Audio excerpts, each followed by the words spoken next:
Əziz müsəlmanlar, fərq etməz kişi və ya qadın, gənc və ya yaşlı, hansı irqə və ya millətə mənsub olmasından asılı olmayaraq elə üç həqiqət vardır ki, heç bir insan onları arzulamasa da bu dünya həyatında mütləq onlarla qarşılaşır.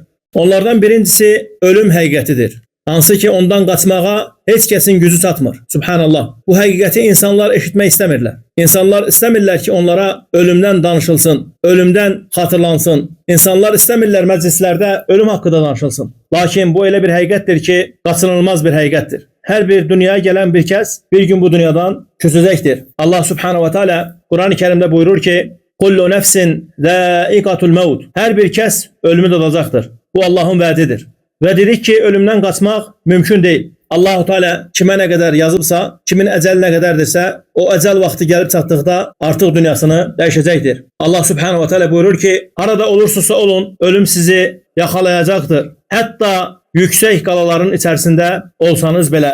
Bu ayədə Allah Subhanahu wa Taala insanlara xatırladır ki, insan nə qədər ölümdən qaçmağa çalışsa da, ölüm qaçılmaz bir həqiqətdir. İnsan dünyada vəzifəsindən, malından, gücündən və imkanlarından asılı olmayaraq sonda Allaha qaytarılacaq. Orada isə insanın bütün əməlləri qarşısına çıxarılacaq. Çalışın ki, İslam üzərində yaşayasınız, İslam üzərində bu dünyadan köçəsiniz.